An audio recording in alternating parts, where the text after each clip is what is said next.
Welcome, Carina Lawson, to Coaching in Session. How are you doing today? I'm very well. Thank you so much for having me. I appreciate it. No problem. Today, we're going to be talking about the work that you do in high performance coaching. You help individuals be more than where they are, more than what they are. And it's important that we understand our potential. And this is what you uncover. You help unlock, you help uncover, you help people see and become aware of their true potential. And it's so important in our world today. Can you please tell the world who you are, what you do, and how you help them? Absolutely. My name is Carina Lawson, and I help people lead and live well in areas of their lives that they want to expand and explore from work to weekend. Basically, if they want more work-life balance, if they want to lead better at work, if they want to get more results and the rest that they crave. We do that through high performance coaching, habits coaching, and productivity coaching as well. I'm really passionate about the work that I do. I think it's so important to help people make empowered decisions with their time because it can cost so much in the long run in terms of their health and in terms of what they're able to experience in life. And I'm really passionate about this work. When we look at success, success is going to be derived from our own personal beliefs because you can be successful and you can live in an apartment. You could be successful and live in a mansion. We can give ourselves materialistic goals, and I don't think there's anything wrong with that. But there is a component to being successful. There is a component to being a high performer. And I wanted to get into a conversation with you today, talking about the components necessary to be a high performer. I don't know if you set it up in maybe a couple of steps or maybe your favorite one that you typically go to that you just say, hey, this is what essentially you need in order to be a high performer.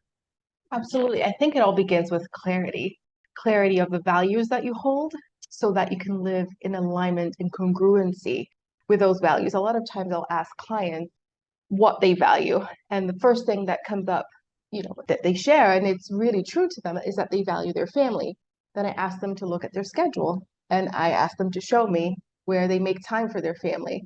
And then the conversation changes because it's not oftentimes that they are making that space. So when you're clear about what it is that you want and that you admit to yourself that you want to live in alignment and in congruence with that, then the work of making sure that there is space in your schedule becomes easier because a lot of times people are fighting this battle. I should want this or I should want that. And defining what success looks like, feels like to them is so important. But because we're so used to hearing what others want success for us, it might be, a certain job, it might be a certain status. When you actually get to have a conversation with someone and really express what that means to you, living in alignment with that becomes a lot easier once you're able to articulate what it is that you want. So I think that clarity being clear on what it is that you want is incredibly important. Another aspect of being a high performance is energy, having energy to then act in alignment with what it is that you want to do and making sure that you're putting plans in place to have sufficient sleep hygiene and eating well. Oftentimes, if we feel lethargic, it's really the result of what's happened 3 days prior. Like, have we eaten well 3 days before?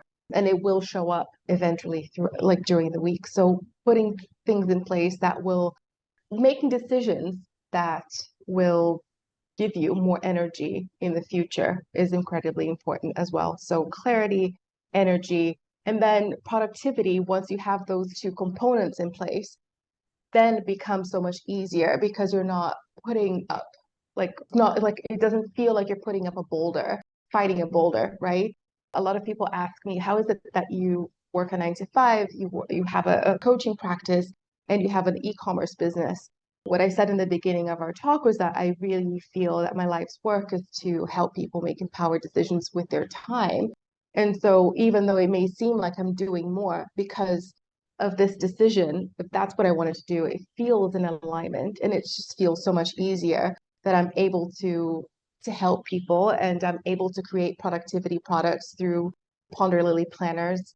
It just feels easy and all of a sudden I find the time to do it and it doesn't feel like work at all. Like in essence, being clear on what it is that you want, making sure that you're making the right decisions that will give you the energy to live within your like to live out your values and play full out, then the productivity comes very easily. When you were talking, I was thinking about like a meme I saw, and it was talking about going to the gym. And they said, in order to go to the gym, you need to have energy. Some people don't have energy to go to the gym, but they want to work out, they want to be good. So they basically said, oh, it's a pyramid scam, going to the gym. But it's actually one of the best things that a person can do for themselves, because I find when I go to the gym, I get more energy. Yes, in the beginning stages of you working out, you're going to be drained, but then you acclimate to that. The body is an amazing asset or tool or how your being or whatever you want to call it. It is amazing. It adapts to what you want from it. So if you want greatness, the body's going to say, all right, this person wants greatness. Let me give her what they need. And from there, we start to get the energy we need. However, we do need to be making sure we're putting the right foods, as you said, into our body, that we're doing the right things mentally throughout our day. We're not just doing things that burn us out and stress us out. That's going to give us more energy. Being productive, right? Understanding what type of productivity you do is going to give you the results you want, because you can run around all day and get nothing done. I'm sure people, can probably relate to that. It's like that, they go through this whole day and they feel like they were so busy. And when they really look at their day, they're like, I didn't really get anything done, but they were so busy. They were so stressed, right? We have to be more focused there. First part, the clarity part. I wanted to get into a deep conversation here because this is so important. It is easy to gain some clarity, to gain some purpose in life when you have a family.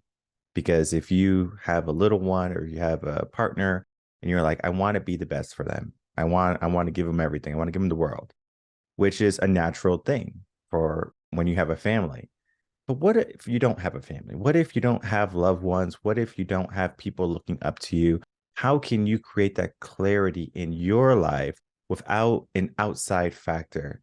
How can you say, I want to do more, and there's no outside factor demanding that I be more? What I would say to that is that you do belong in a family. You belong in this world and you have gifts that people would love to experience. And you're here for a reason. And so having clarity to contribute to the larger community is such a gift, truly. How would you like to asking yourself, how would I want to contribute to the greater good? What difference do I want to make in the world? What is it that I want? How do I use my talents to benefit the larger whole? I think those are really important questions to ask. And then, my dad is a former professional athlete, and I would always ask him, like, how is it that, and he was a goalkeeper. And so was my granddad back in Brazil. I would always ask him, like, how is it that you know as a goalkeeper, like which way to jump and get the ball? And he's like, it all starts with imagining every game at every practice. And the game actually begins like the day before when you imagine being out in the pitch and knowing which way to turn becomes instinct. And so having clarity how it is that you can contribute to the larger whole can be questions that we can ask ourselves every day. Even if you don't feel like you have it today, just ask yourself tomorrow and the day after. Like with the gifts that you have, like how are you going to act on it to make a contribution to the world? It's similar to a business plan where you have a business plan, you have a business strategy, marketing strategy, whatever you have to revisit it. Not just once a year. Okay, New Year's resolutions. I'm going to revisit my business plan, see how I did. Oh, I did really bad last year. But why do we not take some time during the year saying, okay, this needs to be revised. I need to alter this. I need to make a pivot. We make some changes. People can sometimes wait until there is a right time or supposed right times, right moment, or everything falls apart. And they're like, my life is now in turmoil and chaos. I need to make some changes. Yet we can be proactive and we can say, you know what? Let me check in every day. I'm going to check in every week, every month, right? But we do it in a different type of level, right? So every day might not be a full, deep hour, 2 hour check in because it could take a lot of time to do that. Week, same thing. Month, though, we can really look at the month and we can really break down the month and we can see where we were effective, efficient. And if we weren't effective and efficient, let's make some changes. And I think that is going to be one of those key ingredients to learning how to be a high performer because many people don't know how to be high performers. People know how to be performers. They know how to study for the test. We learn it in grade school. They know how to, maybe be on time, show up, but being a high performer, asking more from ourselves, trying to be, well, I don't even want to say number one, just being the best version of yourself. That requires a mindset of commitment because it's not something that you just show up one day saying, I'm going to be a high performer today. And tomorrow you just don't do it. You said something great in the beginning. You said creating the habits that we need. And I wanted to get into the habits with you right now of high performers. What are habits that people can begin to incorporate into their lives that are going to help them be more better in their days or just seek more from themselves?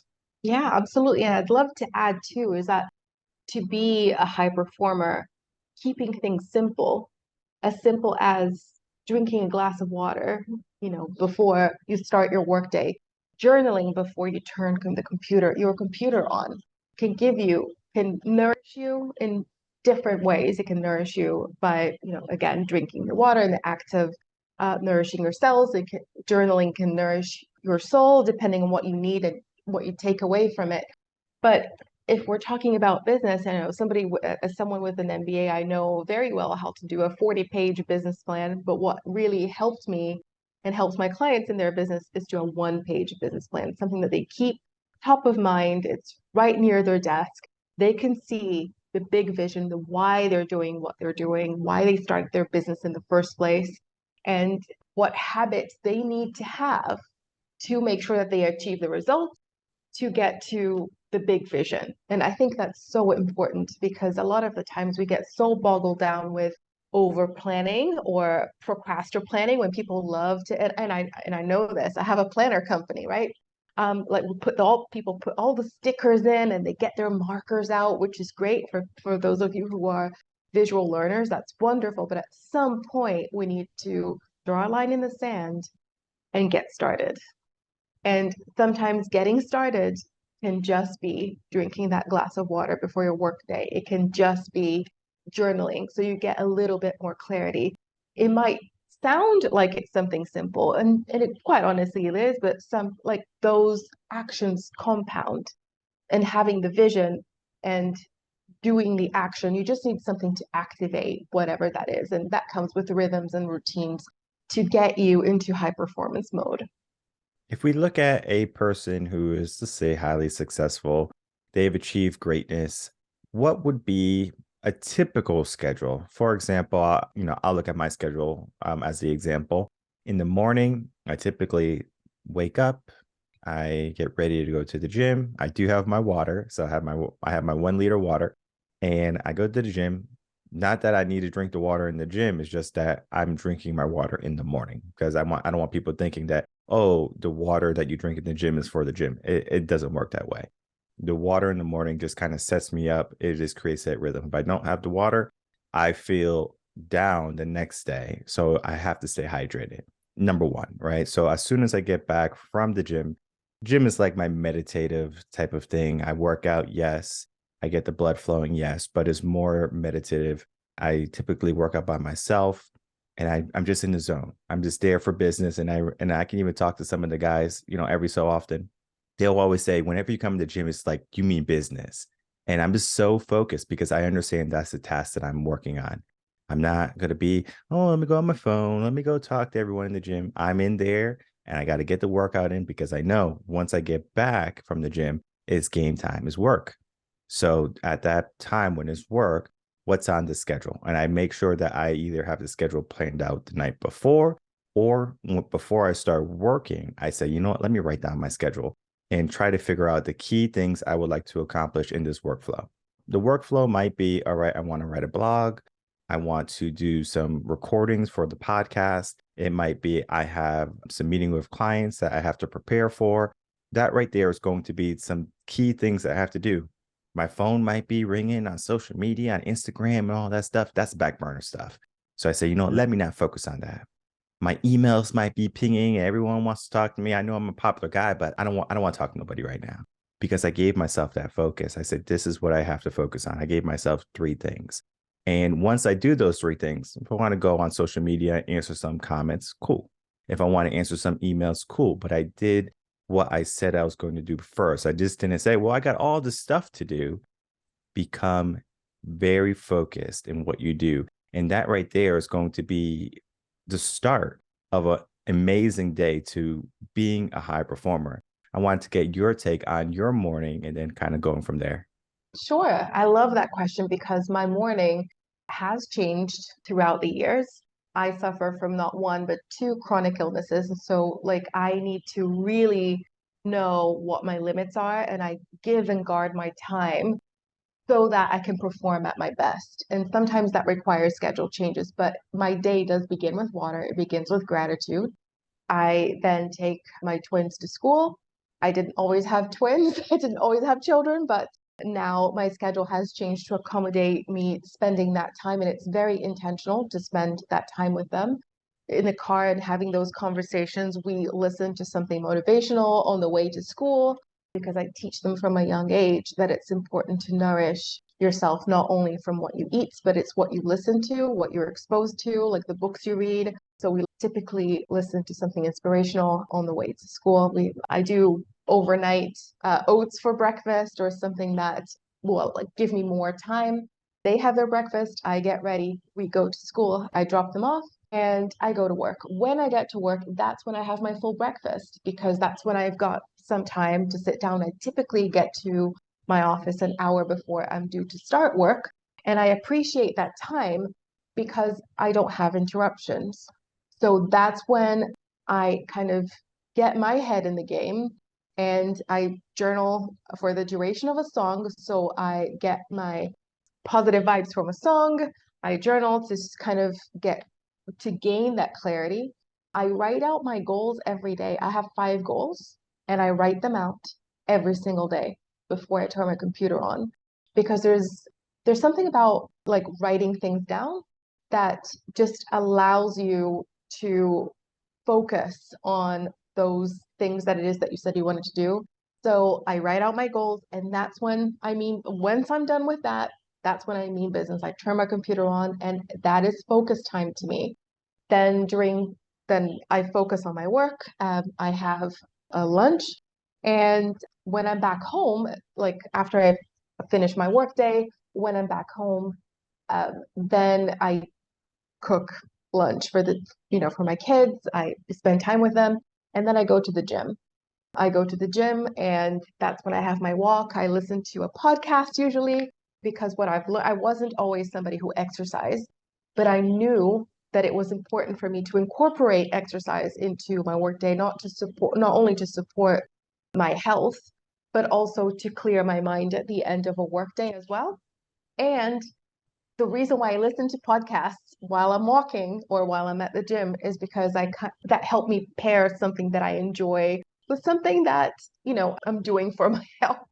So that was a way that I try to optimize my health routine. And then I typically go back, do a little bit. Once I'm finished, I do a little bit more work for about half an hour, something that I typically wouldn't have done before I started my into my workday, but something that I really have to do. Usually when I come back from the gym, I'm like, right, let me just tackle this, and then it's done.